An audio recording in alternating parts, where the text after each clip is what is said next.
Hello, everyone. I'm just jumping on here before we start our podcast today to let you know about what's coming up in the Confident Practitioner Community, our free Facebook group. Now, it used to be called Strictly Education and Support, but Confident Practitioner is really more what we are and what we want to be. So to celebrate the renaming and to celebrate you as the practitioner, at the end of this month, we've got a wonderful group of speakers. So first up, speaking for us, we have Leslie Bergstrom. Now, she's going to talk about the future of modern health and medicine from the perspective of a naturopath, energy healer, and modern shaman. So it's going to be a really interesting talk, and she's going to start the week with us. Then next up, we have Moira Bradfield, Dr. Moira Bradfield, and she's going to talk about vaginal health, candidiasis, and her recent PhD. So that's very exciting. Then we've got Tara Nelson, that you may know of because she's the thyroid guru, and she's going to talk to us about how small things really affect the big picture when we're looking at our client and thyroid health and how it affects that big picture of the client. Then we've got Katie Barron.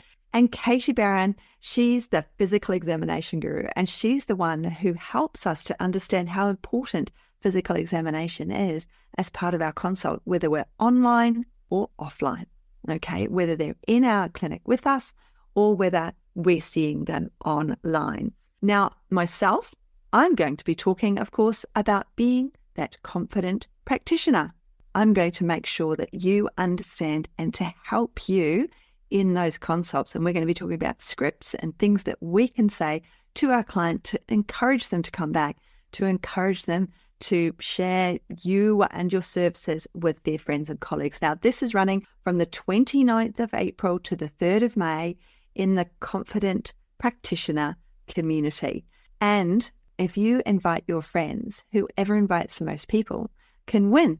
They can win one-to-ones with me and with the other practitioners who are part of this. Now, I know that is at the end of the month, and you might not be on Facebook because this is a podcast and you might prefer listening to things on the podcast. So what I'm going to do is we're going to record all of those, and they are going to become our podcasts in July. So there will be a second opportunity to listen to them. But I'm sure that you, as the listener, want to come and join us in the Confident Practitioner Community. And I'm sure as you, the listener here today, you want to invite your friends because it is the coolest place to be. And to win one-to-ones, who doesn't like to win a one-to-one with any of those practitioners? So I look forward to seeing you in the Confident Practitioner Community. And let's get on with the podcast. Make today, even if you're going to go to sleep now, the day that you want it to be. Transform today. If it didn't start well, transform it into the day you want, because all you have to do is turn that frown upside down, as my mother would say, and take a deep breath and go, that was then, this is now, let's move on. Mentoring with Geraldine is a bite-sized practitioner podcast for naturopaths, nutritionists, herbalists, coaches, and practitioners. This podcast responds directly to the needs of you, the practicing natural therapist. We have interviews during the holiday season and business and mindset support each week, so you'll get the variety you need to enjoy and stay motivated in your practice. Don't forget to subscribe to receive the weekly episodes. And if you want to connect with me, always check the show notes, because that's where you'll find the links to book appointments and, of course, to join the Academy, the membership group, where there's constant connection and community with like-minded practitioners. Now, let's get started.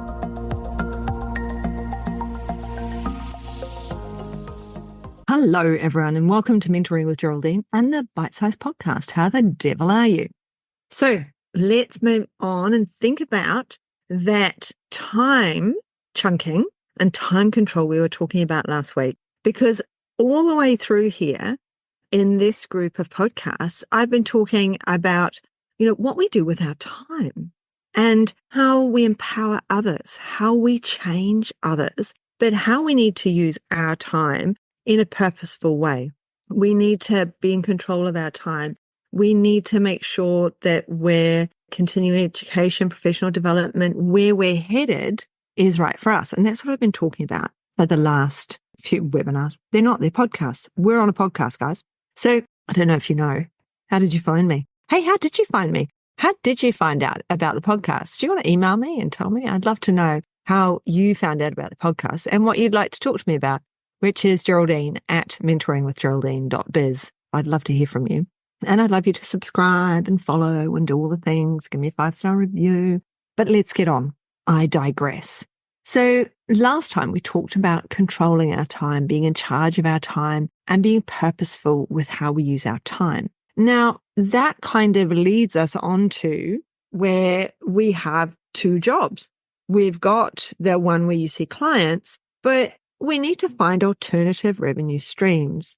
If we're seeing one-to-one, you'll see it all over the internet. You're time limited, one-to-one. You need to be one-to-many. You need to be one-to-many. Well, we're not all one-to-many people. I am a one-to-many person, but not everybody is. And so we do have to think about how we're going to diversify, and do we have the time to diversify? It is a good idea to be doing more than one thing. I have always felt, yes, for the money stream, but also it's exhausting doing this job. Working 5 days a week in it is, I personally think, impossible. That's why I've never tried to fill it. And as I've told you before, if I've got someone working with me, I can get 20, 25 people through a week because I can get 8 to 10 done a day. But if I don't have anyone working with me, if it's just me in the week, then my capacity, my emotional and empathetic and sympathetic and everything else capacity finishes at about the 15 client mark. And that tends to be where they stop booking in anyway. And I went through a whole thing of, why isn't anybody more than, I'd get 20 booked in and I'd be by myself and I'd be beginning to think, can I do it? And 5 would reschedule. But well, why 5 rescheduled? What's going on here? And I realized over time that this was my mindset. This is what I'm manifesting. I'm manifesting 15 because I know once I get over that 15, I'd start to not remember. I start to forget stuff. I start to get emotional about their problems and I'm exhausted and I become half of who I really am. So your alternative stream might be a totally different job so that you can get away from this. So it might be that you're a carer, like I was nursing. It's the same thing, but very different. Nobody's going to ask me for my opinion of anything. Doctors do on ward rounds, but when they do nobody asks for your opinion, really. You just get on and do your job unless you're junior. So I had a brain break. Then when I was lecturing, my brain was still doing the naturopathy stuff, but it was a different way. I was one-to-many, which I really love. But I was doing another job. And I know a number of naturopaths who work in health food shops and they're naturopaths on the side. And they love their health food shop because they love seeing those people regularly. And that's one thing about, you go into work and you see your work colleagues. So if you have got another skill set, then, if you were an accountant before you became a naturopath or nutritionist, then remember those skills. You don't lose those skills just because you're not doing that job. You might be able to use them in a different way. You might be able to use them to help other practitioners or do something else in a totally different realm. So you can take a brain break from empathy and being nice to people. All right. So what are other alternating revenue streams? Well, we're writing a book. You're supposed to, everybody in the academy is writing a book at the moment to publish on Amazon. That could be an alternative income stream. You could have a program as an alternative income stream. Now, packages aren't necessarily an alternative income stream, but it means that you have a stream of income because somebody's paying for more than one appointment. But alternative revenue streams, so last week in the show notes, the link to website company, I've used their templates. And so that's, if you purchase that, I think I get $50 or something. So these sorts of things are alternative income streams. As long as you tell people you're an affiliate, as long as you're honest, Steph Taylor, I'm an affiliate to Steph Taylor because I love her stuff. That's who you're an affiliate for something you don't like. I mean, obviously Adidas are never going to ask me to be an affiliate because I'm not a sports personality, but it doesn't suit me. And it doesn't suit me to go and say to them, hey, can I affiliate with you? Can I put you on my Instagram page? They're just going to look at me like, are you mental? You're totally wrong. You're not in the right space. Whereas people doing websites, you guys all need a website. And it's great if somebody's got a template you can use. Okay. So that's where we affiliate other people. And I always say, I'm an affiliate, but you can affiliate in things you do as well, but not multi-level marketing. alternative revenue streams, we have to be careful with the companies that we use. If we using multi-level marketing companies, it's actually ethically something we shouldn't do. We should be using a variety of companies. You shouldn't, and even in that multi-level marketing thing, some of our companies, some of the distributors, not distributors, sorry, some of the manufacturers, not the distributors at all, they are not multi-level marketing. That's the point of using a distributor. But some of the manufacturers might as well be multi-level marketers because they want you to use their systems and only their products. And some people do just use the one brand. And that's not good for our clients. It's not good for the business as a whole because it means we're not thinking outside the square because other companies have better products. One company will have a good product here, another company will have a good product there. So none of my clients get it. It's very rare anyone gets anything. They might get two things of the same company, but they never get a ton of things from the same company. Unless I'm doing something really specific like HTMA, which I've talked about, interclinical, I might give, say, 3 or 4 of their supplements and another of one other. So I might give more of theirs in relation to the other things I'm giving, simply because I'm trying to sort out that hair tissue mineral analysis. But that's, for 3 months and then it will all change. So it might be that after that 3 months, I'm not using their products again. So we've got to really think about where our alternative income stream can be so that we can diversify our business so that we're not always reliant on one-to-one, so that we can see clients. Might be that you have like a membership for your clients. That is harder to achieve.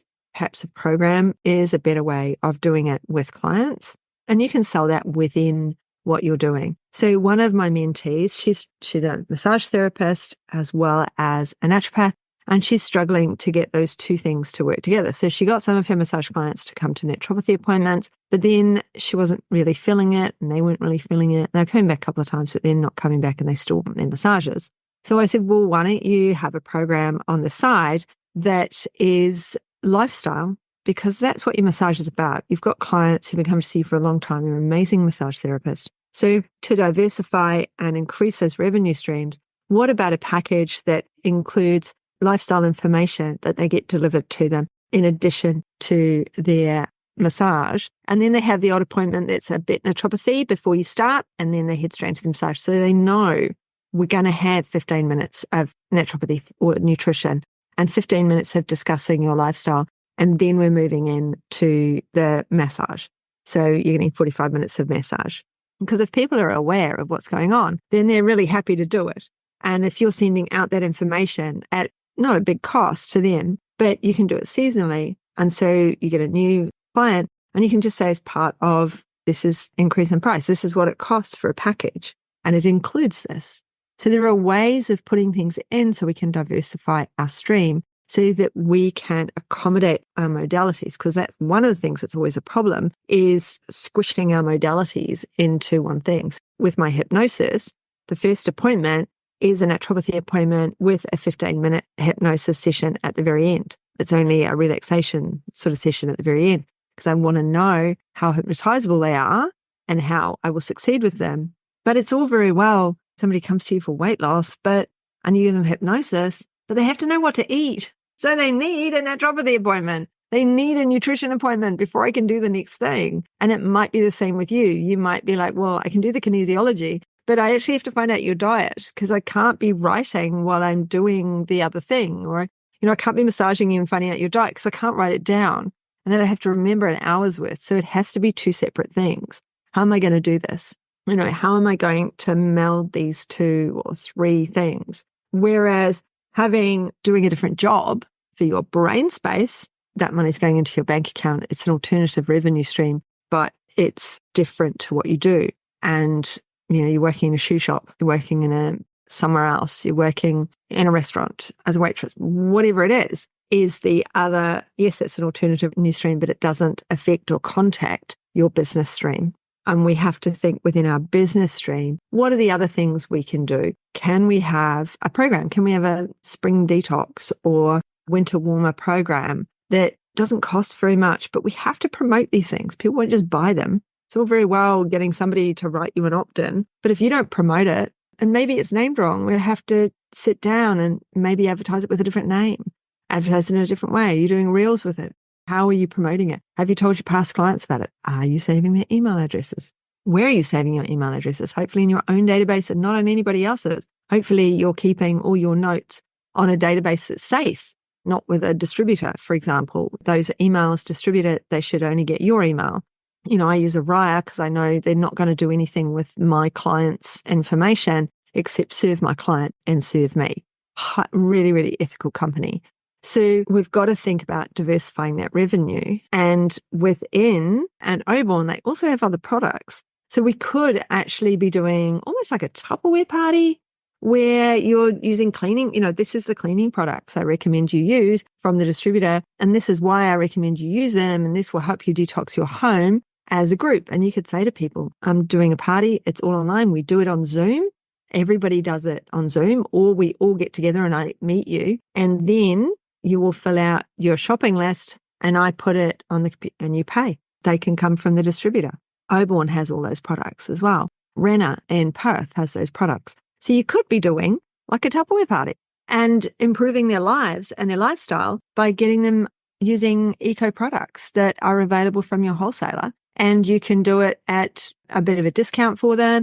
You can do wholesale for the host. You can do it like a Tupperware party. There's other ways of bringing in that income. We have to decide, how many clients do I need to see a week to pay my mortgage or my rent or the food bill or whatever it is, or the holidays? For me, when the kids were really little, it was all about the school holidays, saving up for whatever it was. And that's always come from my income stream, from my revenue. So I'm saving for those things. I like to save for something specific. If it just goes on the mortgage, I find it too boring and I won't work hard for that. So we have to recognize how we do things. My nursing money went into the mortgage because it was boring. It's like, yeah, okay. But my business money, I've got a focus. I've got a goal. Remember, we've talked about goals a lot, haven't we? And that's about organizing our time. And part of that time control is understanding our income streams, where we're time controlling for that income stream and what we're doing in that allotted time for that income stream. Because it is allotted time, isn't it? I'm seeing my clients between 2 to 8 p.m. on a Monday and 2 to 8 p.m. on a Thursday evening. Within that time, who am I going to see? How am I going to allot that time? How am I going to promote that time? What am I going to do in that time if nobody shows up? It's got to be business related. I didn't leave my desk. I'm like, well, I've got a 2 o'clock, then I've got a 4 o'clock. I'm still not going to go and collect the children because that's organized. It's organized that I collect them at this time. That's when I'm collecting them.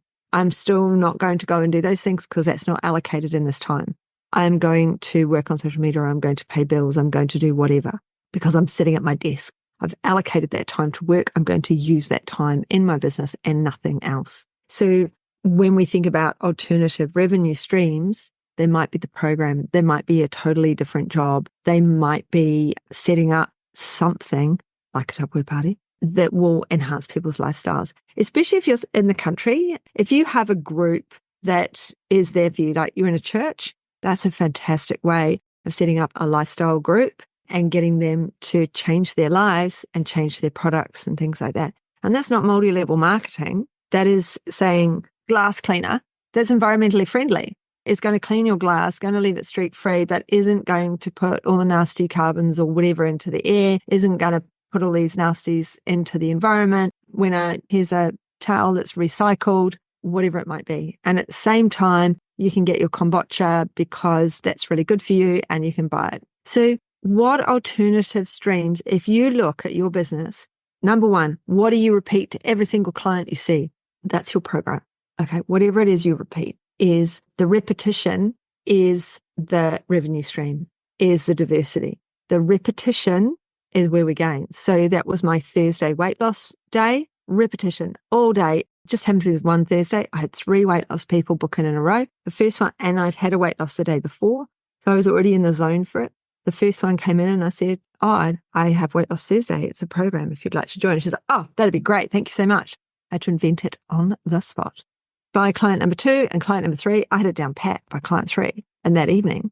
And then I had a really productive program going on that was every Thursday. I would have 5 clients every Thursday and I would be texting another 15. Okay. simply because I'd started on that first one, I was mindsetting that. I was putting stuff out. You can't use weight loss in any of your sales bump because it's weightist or whatever.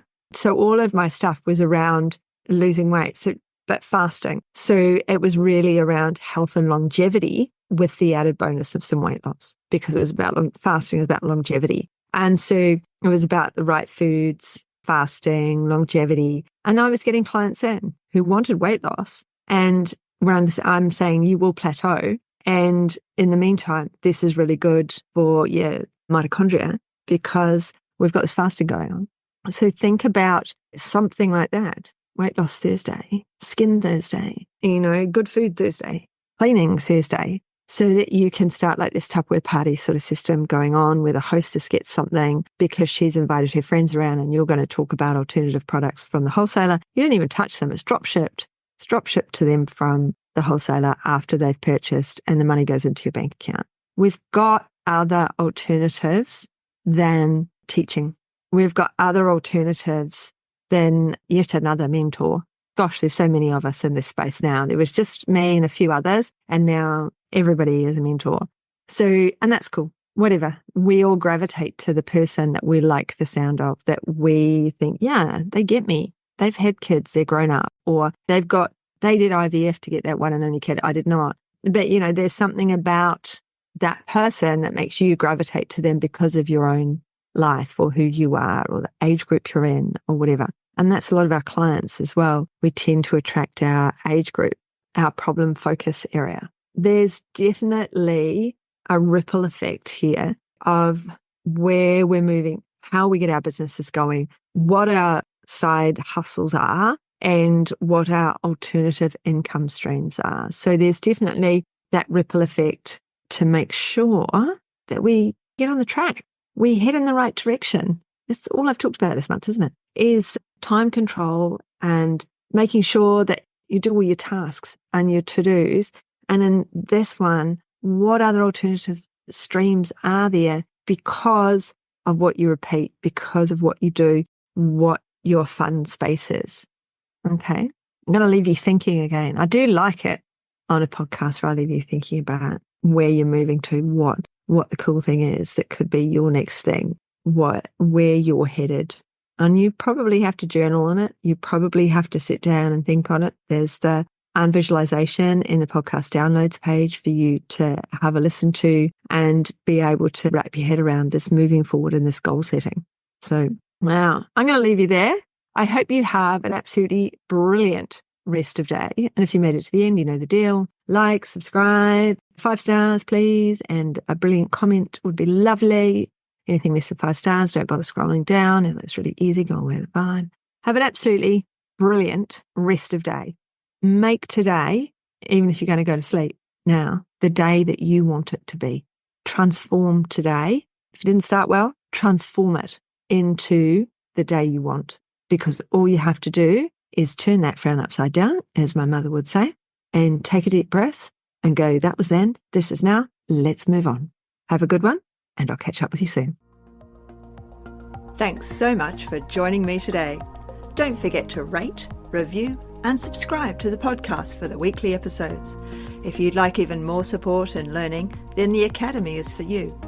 Here you'll find part 2 of the herbal discussions, more clinical learning, and case studies to support your clients in practice. Bye for now.